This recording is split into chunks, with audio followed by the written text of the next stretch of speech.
But today we're going to play a book. And I'll tell you why we're going to play a book. It's because Twitch... This is a smoothie, by the way. I'm being really healthy. It's because Twitch just doesn't seem to like people playing video games. I'm getting that vibe. I'm getting that feeling. I was reading an interesting report commented upon by Tim the Tat Manathy, where he said, rightly so, that just chatting is far bigger than anything else on Twitch. Just chatting has like 300 to 500k viewers. Every other video game doesn't even come close. League of Legends, I think, is the second closest at like 100k. Annoyingly, it's just not true. It's not a thing for playing video games. It's a thing for chatting, and it's because more people value drama than they do value any individual single game. But I'm not going to get into drama. I am above that. I am enlightened. I am superior to all that. I will stand on my lovely pedestal above, and I will not be degraded. I will not devolve into talking about drama.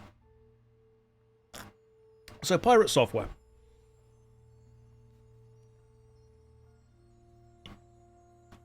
What happened with that whole thing? What's going on there, guys? What's happening? All right, no,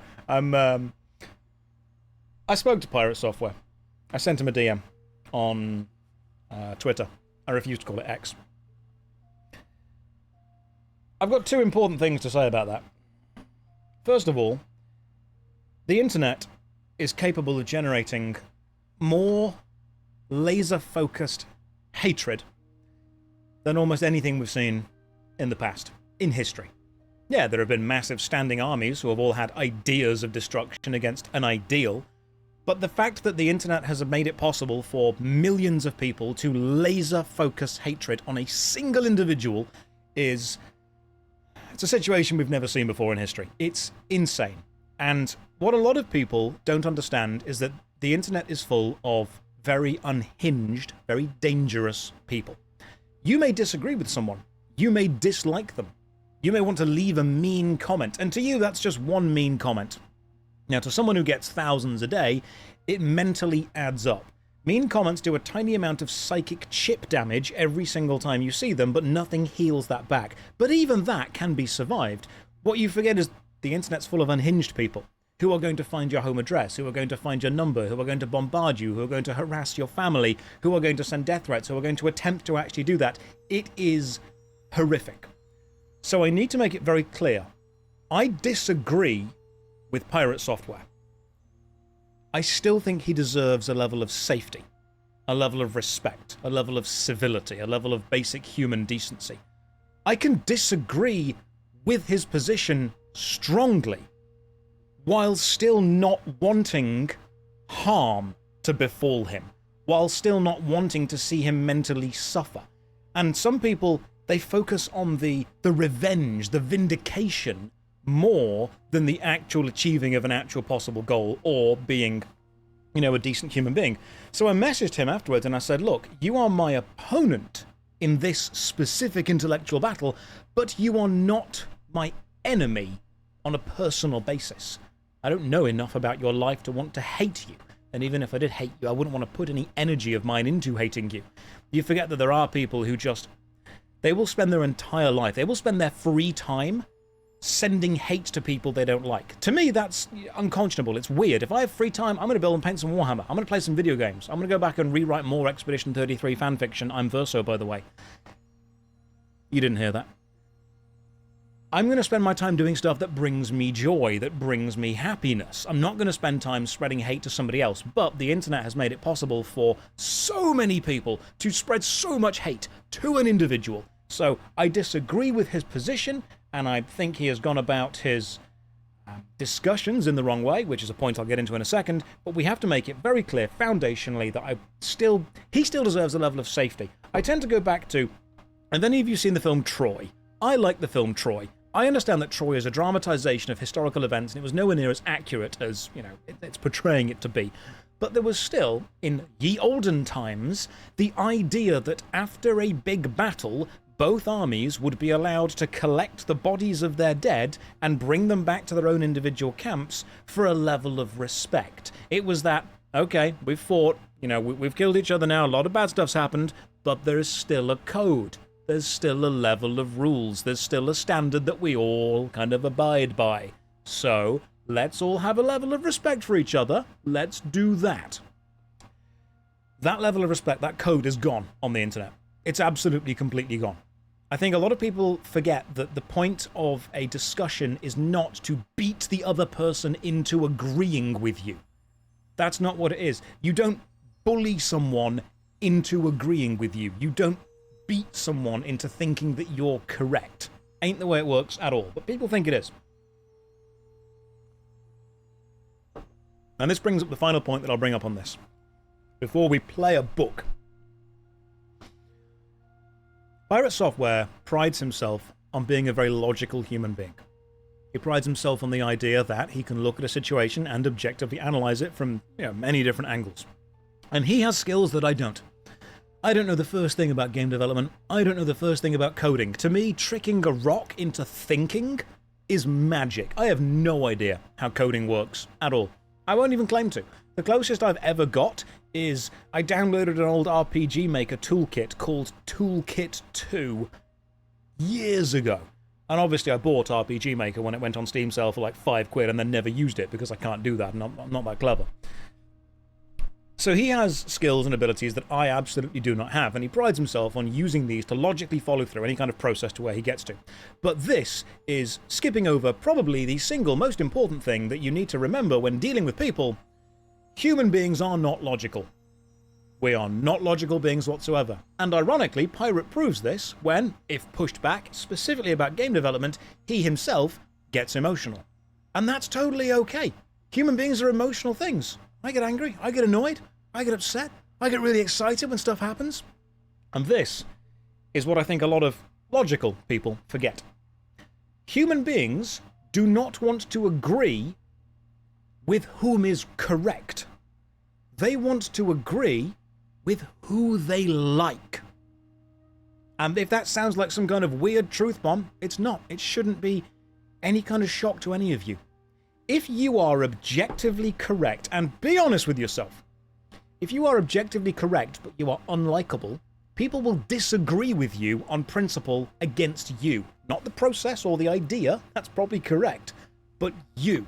That's what they'll disagree with. Have you, and I know I have you ever disagreed with something that you know is objectively correct because the person saying it just rubs you up the wrong way? You ever done that? I think we've all done that. I think we've all looked at someone and gone, you are correct, but I hate you. Therefore, I'm going to go against you. It makes it difficult. It makes it very, very difficult to agree with someone that you don't like. And here's that beautiful irony in logical human beings. Ask yourself what your actual end goal is. Is your end goal to achieve a certain objective? If it is, then logically, anything which helps you achieve that objective is a bonus, is a positive, is a thing you should probably do.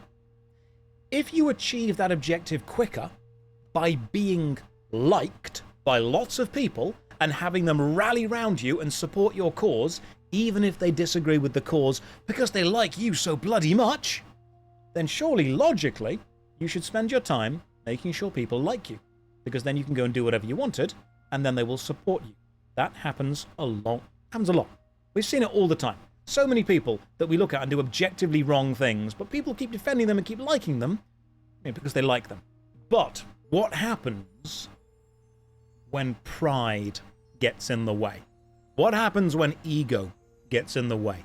What happens when you are faced with a choice? On one hand, you can make people like you, but it will hurt your ego and hurt your pride. However, in the long term, it will probably help you achieve your goal because people like you. On the other hand, you can defend your pride, you can defend your ego, you can not admit wrongdoing, you can never admit to being incorrect, but that comes across as arrogance, and therefore people dislike that, so actually, ultimately, you are harming achieving the objective you want to achieve. Hey Josh, your mic is making a weird sound when you talk. Yeah, I've got a massive, huge air conditioning unit going on. I'll turn that off in a minute. We'll see what happens. Let's see if the room's cold enough now. All right, how are we doing now? A bit quieter? It should be a little bit quieter. Keep the AC on. It is needed. Yeah, I know it's needed, but it was crazy warm in this room. Let's see how it is now. Anyway, that's what we were talking about. We were talking about the idea that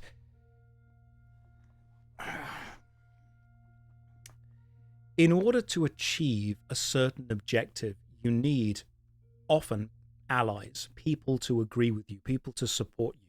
And you do not bully someone into supporting. You do not belittle someone into supporting you. You do not beat someone until they agree with you. Because the very actions you are taking are themselves detrimental to making that person the ally that you need them to be. And I feel that unfortunately that is the situation that we've got ourselves into. When I messaged PirateSoftware, part of the things that I said was, he has knowledge that I don't. And that's vital. It's very, very important that any system, any idea, any proposal for systemic change is opposed honestly and genuinely by people who have the knowledge of the consequences of that decision. It's very important that happens, because by sharing the knowledge that we all have, that's how we make objectively correct decisions going forward. This should be how politics works, but it isn't. Politics is a popularity contest. That's all it is. If I wasn't a streamer or an actor, I would have been a politician immediately. That was like plan B. It was when I was growing up, I'm like, I want to be an actor. My mum says, that's a very difficult job, you know, you've got to be able to pretend lots of things. I went, I'm going to be a politician. She went, exactly the same job. And that's when I realized that was it. Ross has been leading the Stop Killing Games initiative, and I think that one of the most powerful parts of that is the name.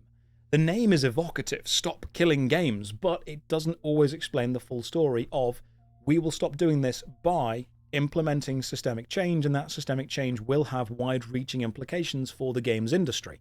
And there are many people on both sides of the argument who have good points who need to be listened to. And it's very important that we do listen to those people, but what it's also remarkably important we remember is that once someone dislikes you as a human being, as a person, once someone hates you on a personal level, you've lost their support for your side of the argument.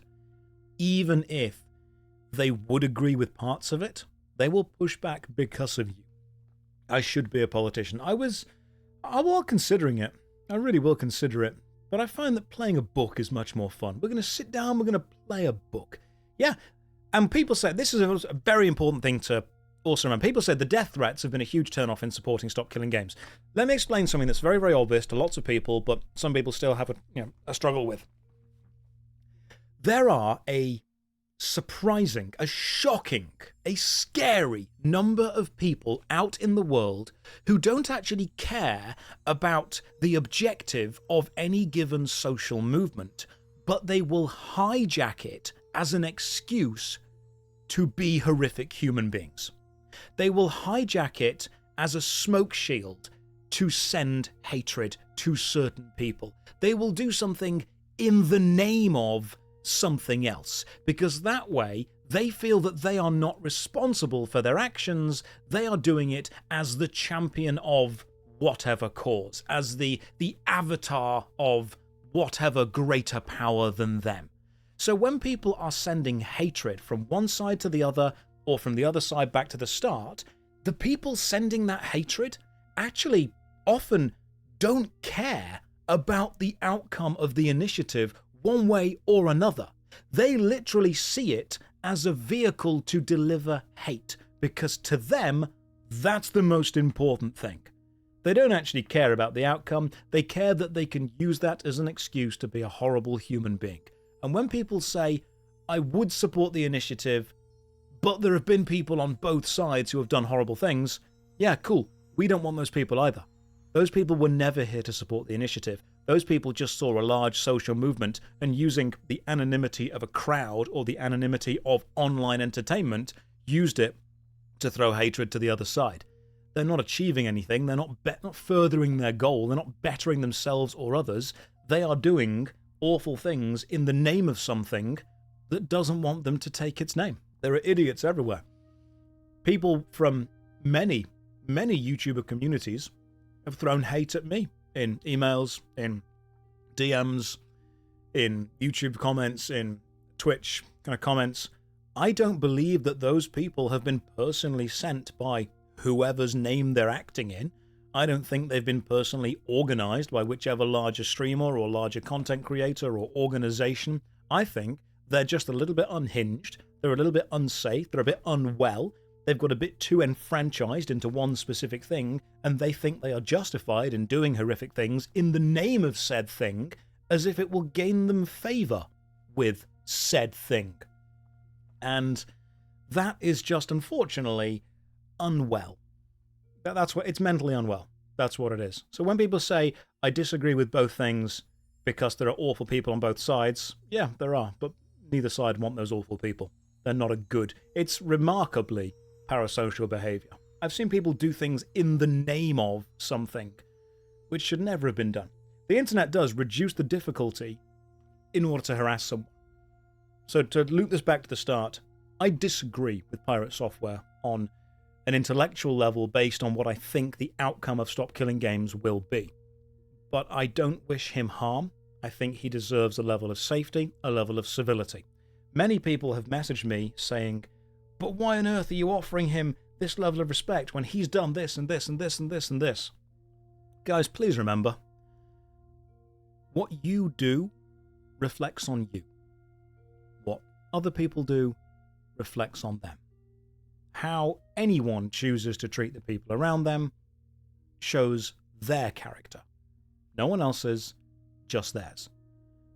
I think it's the right thing to do to reach out to someone and offer them a level of respect and a level of understanding and a level of connection, even if they are my opponent in this, because that is what I hope people would do for me.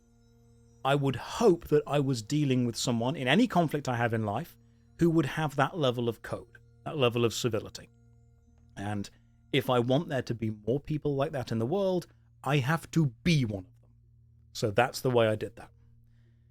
There can be a difficult slope to keeping games alive. Yeah, absolutely. It really is. And people ask specifically, this is about the Stop Killing Games initiative. The Stop Killing Games initiative as it is not finalized. Part of getting the signatures and getting it in front of the kind of European Commission is the process of finalizing it. Getting the people who have the deep systemic knowledge from both sides of the debate to sit down and say, right, how do we protect game developers without making it impossible to make games, and make sure that people have access to the content and the goods that they've paid for, and hopefully not destroy art? Because I'm coming at this from an MMO point of view. I've never spent that much time playing WildStar. I really wish I could. Now, there's a private server out there somewhere, but I don't want to get too involved in that because I don't trust them. If there was some kind of official way that I could at least walk around the world, that'd be really cool. I think it would be a real benefit if I could go back into Otherland, but I can't because it's just gone. I'm coming at this from a game preservation point of view as well. And people keep asking really specific questions. What about this? What about this? What about this? The point of getting the 1 million signatures is to get it in front of people who are able to hash out these answers so we can find answers for the fringe cases. You don't propose a law to Europe and they just say yes or no.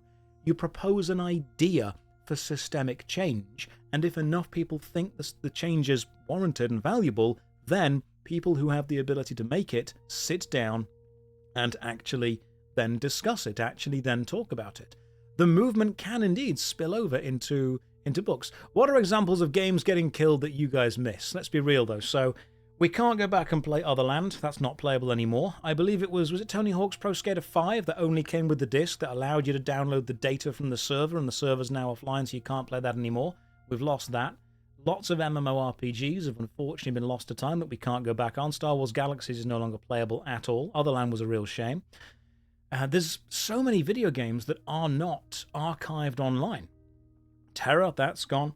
Some of the old Uncharted multiplayer things, they're not available anymore. The original Overwatch, WildStar's gone.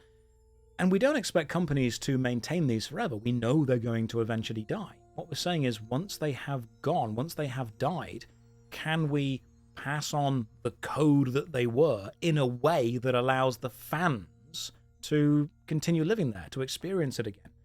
Art does not need to die. Art can be maintained, especially in a digital age where digital memory can be produced pretty quickly. I just don't like seeing art that people have worked on die. I think it's a shame. But no, today's plan, now we're talking about drama. Now we've got you guys all in. Anthem. You know what? I never played Concord.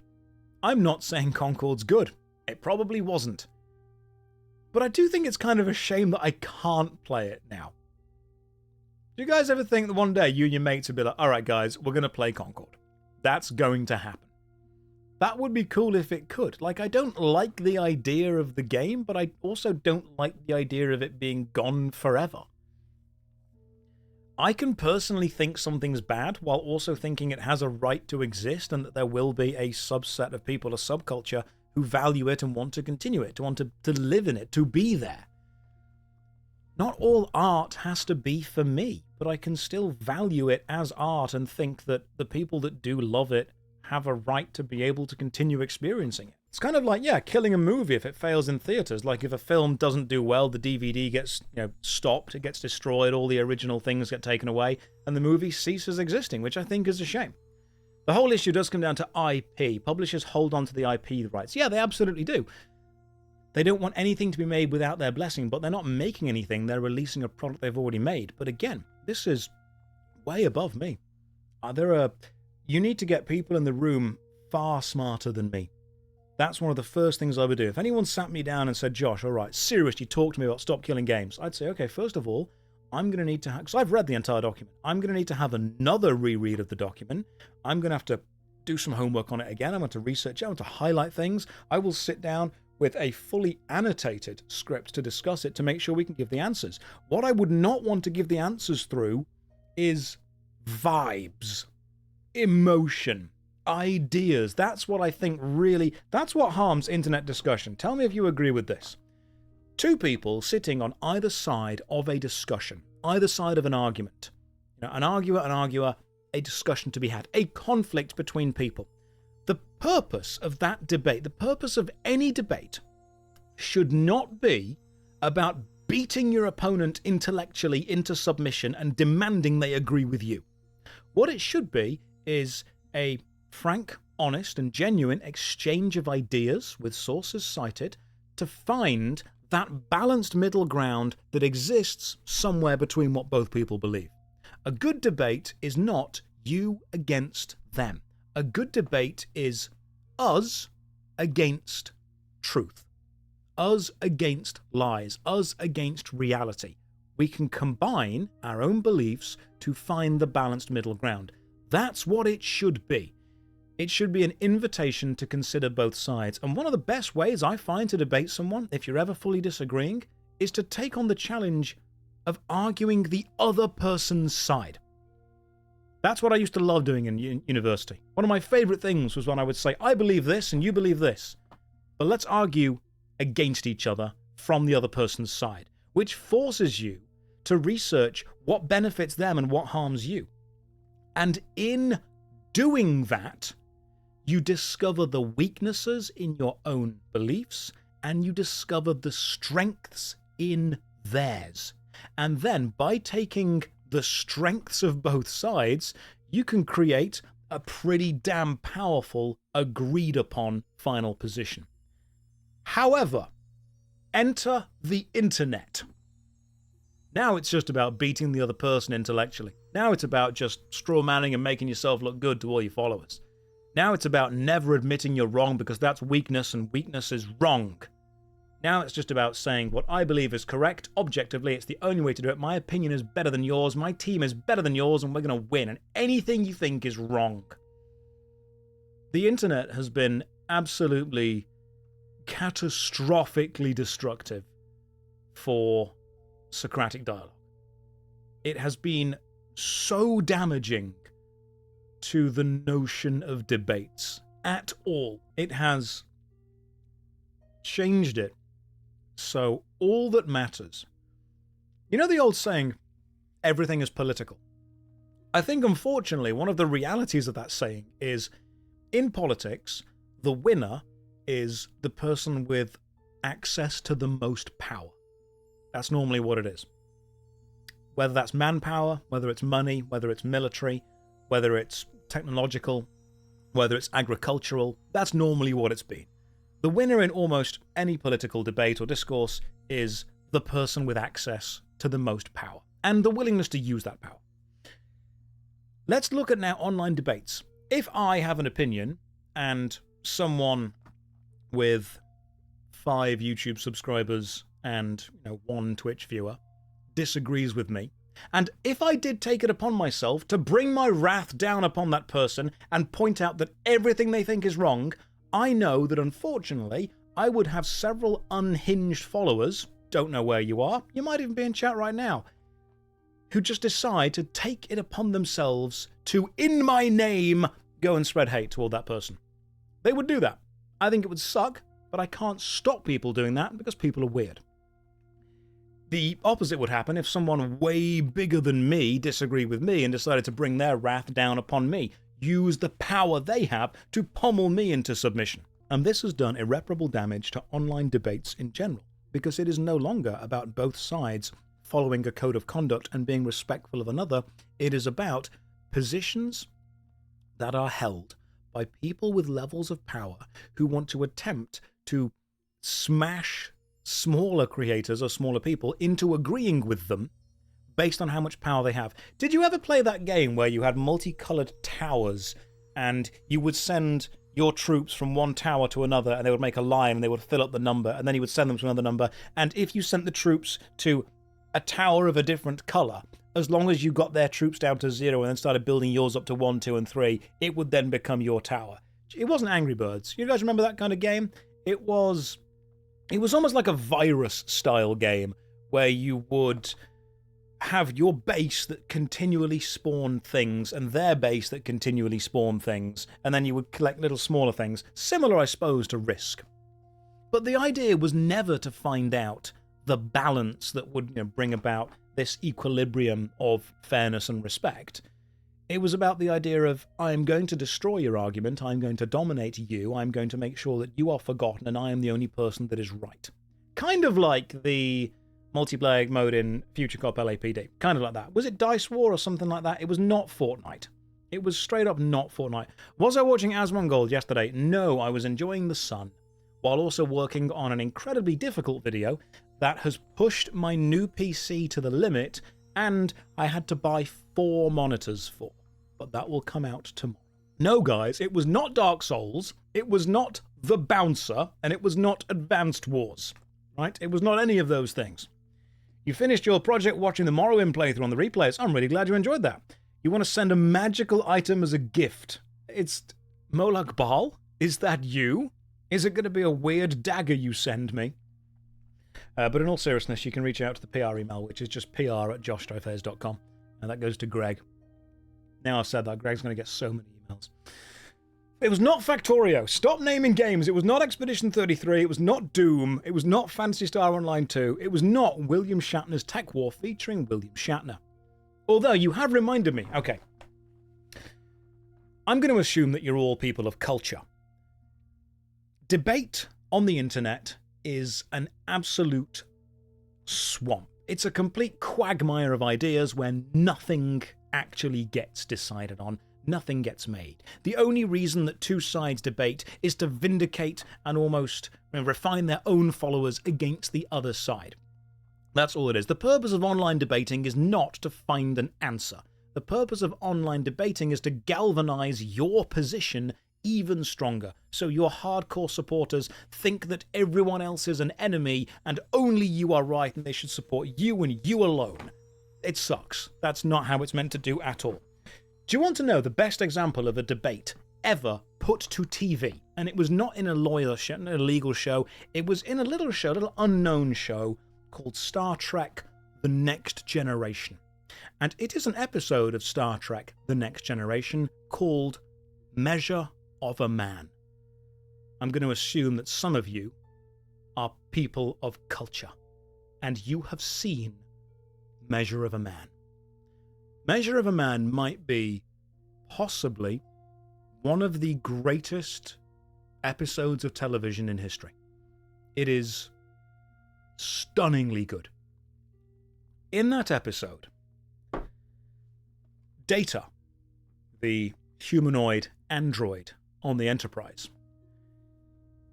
Data is summoned back to the Federation, and the idea is that they want to disassemble him to learn from how he is created, because his creator, Dr. Noonien Singh, hadn't created others like him. He was incredible.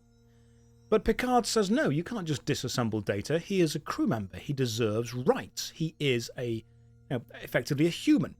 And the entire episode is based around the idea of, is Data deserving of sentient rights? But here's the twist. Picard argues that he is. And when they're in the discussion room, they say, look, if someone will not argue that he isn't, if someone will not be the prosecutor within this effective trial, then we will just immediately send Data to be disassembled. In order to have a trial, we need to have a prosecutor and the defender. And the only person that's available to prosecute, to argue that Data does not deserve sentient rights, is Commander Riker, Data's friend and crew member on the Enterprise. So the episode is about Picard arguing against Riker based on whether Data deserves sentient rights. And when they sat down, Riker basically said, look, I don't want to do this. I don't want to argue against you. You're my friend. If I win, then you die. And I don't want to do that. But Data basically said to him, look, it is your responsibility. It is your job to put forward the absolute best prosecution that you can. It is your job as an officer, and it is your job as my friend, if you respect me, to bring your A game to this, to do as best as you possibly can. And that, to me, was one of the best examples of a televised debate, because both sides put their all into it. Both sides researched, both sides tried to argue for the ideals of the case, not necessarily their emotional beliefs within it. And I truly do think that if we could have more debates that follow the energy of earnestly discussing the benefits of an ideal, even if you disagree with it, we would be able to see other people's stances and opinions far easier. And I think, honestly, it would just build empathy. That's what it would be. I think that it all boils down, internet debates all boil down to that. So many people just lack empathy for other people.